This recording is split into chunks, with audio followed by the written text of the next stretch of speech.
Philippe Mérès. Bonjour Philippe. Philippe Mérès, vous êtes professeur associé à ICN Business School.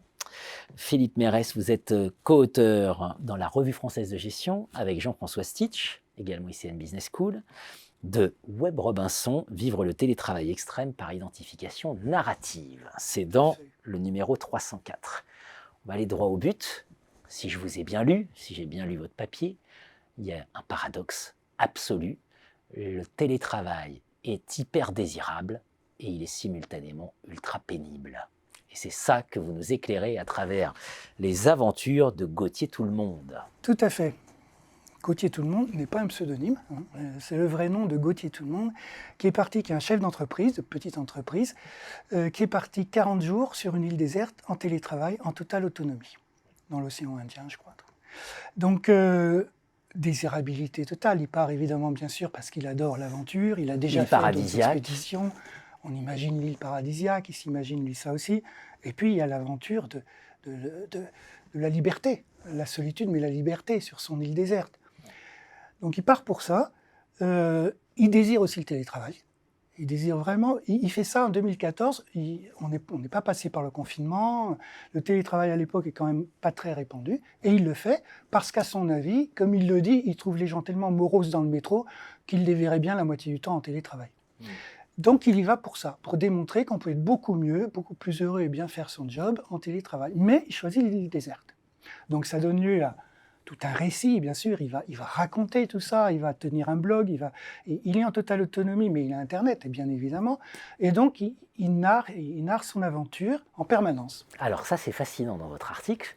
C'est-à-dire, quand j'évoque l'hyper-désirabilité, c'est que la première surprise qu'il va avoir, c'est qu'en fait, le monde entier va le regarder. Enfin, j'exagère en disant le monde entier, le monde français. Oui, quand même beaucoup de monde, effectivement. Ouais. Il a une grosse audience, puisqu'il écrit en français. Suite à un papier dans Libération. Alors, il y a un papier, il y a 2-3 interviews avant son départ, et ça part très vite. Il est surpris, effectivement, de l'audience que ça a.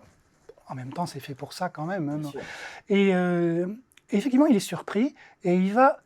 C'est ça qui est intéressant dans notre papier, c'est que cette audience, bien sûr, c'est un côté com, un côté médiatique, mais on va voir que ça joue un rôle important dans ce paradoxe du télétravail, parce que sa désirabilité du télétravail et de l'île idéale, il va très vite déchanter. Et on va très vite découvrir, et je conseille à tout le monde d'aller regarder ce qu'on trouve sur lui sur Internet, il va très vite constater que d'abord l'île est pas du tout sympathique, elle est submersible, ce qui est quand même pour une île un gros souci. Elle est infestée d'animaux pas très sympathiques. Elle est soumise à une météo assez difficile. Il y a des typhons qui passent, etc. Et puis tenir en autonomie sur faire marcher son réseau Internet tout seul, c'est pas non plus de tout repos.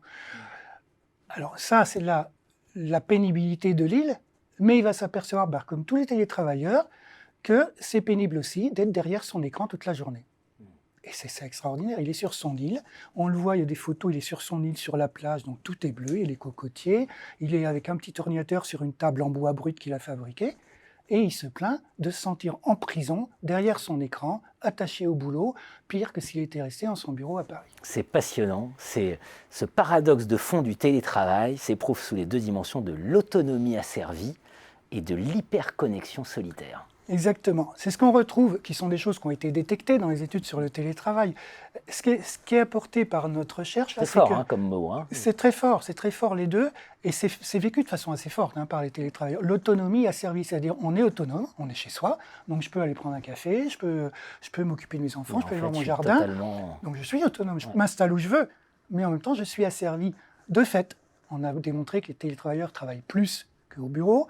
Et puis, mon écran, c'est un énorme... On a montré aussi psychologiquement que l'écran produit psychologiquement une attention soutenue beaucoup plus que le présentiel.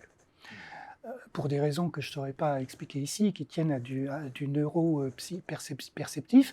Et donc, il y a un asservissement. De fait, on est pris par le boulot.